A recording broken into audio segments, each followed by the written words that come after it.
పార్టీల ఆధ్వర్యంలో ఒక మౌన దీక్ష చేయడం జరిగింది. దీని యొక్క ముఖ్య ఉద్దేశము ప్రపంచవ్యాప్తంగా ముఖ్యంగా భారతదేశంలో మైనారిటీలైన ముస్లింలు, క్రిస్టియన్లు, సిక్కులపై మరియు బంగ్లాదేశ్లో మరియు పాకిస్తాన్లో మైనారిటీలైన హిందువులపై మెజారిటీ వాదం జరిపే దాడులకు వ్యతిరేకంగా ఈ దీక్ష నిర్వహించడం జరుగుతుంది. ఈ దీక్ష ద్వారా మేము భారత ప్రభుత్వానికి, బంగ్లాదేశ్ ప్రభుత్వానికి, పాకిస్తాన్ ప్రభుత్వానికి మరియు ఏషియాలో ఉన్న ప్రతి ఒక్క ప్రభుత్వానికి ఒక డిమాండ్ ఏం చేస్తున్నామంటే, ఎక్కడైతే మైనారిటీలు సురక్షితంగా ఉంటారో, ఏ దేశంలో అయితే మైనారిటీలు సురక్షితంగా ఉంటారో ఆ దేశం గొప్పగా ఉంటుందని తెలియజేస్తున్నాము. మీ మెజారిటీ వాదం వల్ల మైనారిటీలు ఇబ్బంది పడుతూ మైనారిటీలు ప్రాణాలు కోల్పోతే అది ఆ దేశానికే చెడ్డ పేరు, ప్రపంచవ్యాప్తంగా మరి మచ్చ. ఒక మనిషిని చంపే అధికారం ఎవ్వరికీ లేదు. కానీ మతమౌఢ్యంలో కొట్టుకుపోతున్న ప్రతి ఒక్కరూ ఇటువంటి దాడులు చేయడం సిగ్గుచేటు. మనకు కొంచెమన్నా మానవత్వం ఉండాలనే ఈ సందర్భంగా తెలియజేస్తున్నాము.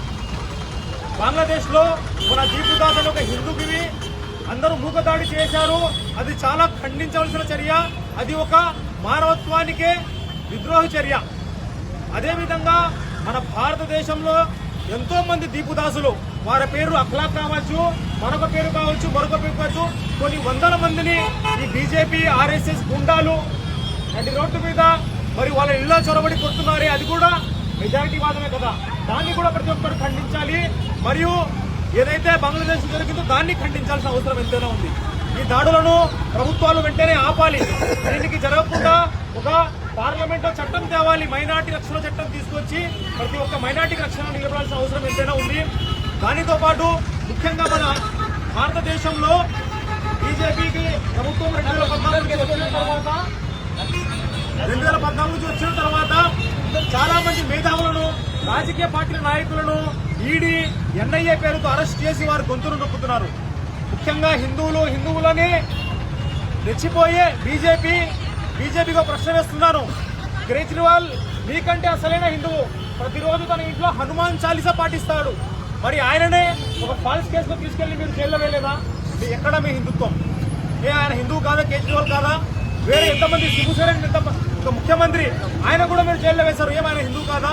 మీ రాజకీయ ప్రయోజనాల కోసము హిందూ ముస్లిం అని వాడుకుంటారు తప్ప మీకు ఎటువంటి ఉద్దేశం లేదు.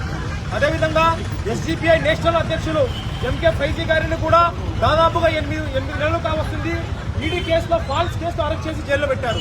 చేసిన తప్పేమంటే దేశవ్యాప్తంగా వక్ఫ్ బోర్డు చట్టానికి వ్యతిరేకంగా పోరాడుతుంటే మా గొంతు నొక్కాలనే ఉద్దేశంతో మా యొక్క జాతీయ నాయకులను అరెస్ట్ చేసి జైల్లో పెట్టారు.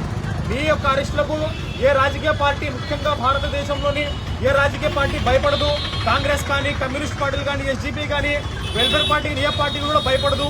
అందరం కలిసి సంయుక్తంగా మీలాంటి మత ఛాందసవాదులకు బుద్ధి చెప్పే రోజులు దగ్గరలో ఉన్నాయని ఈ సందర్భంగా తెలియజేస్తున్నాను.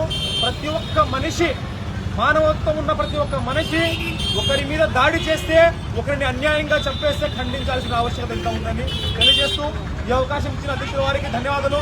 జై హింద్, జై భీమ్, జై ఎస్డిపి.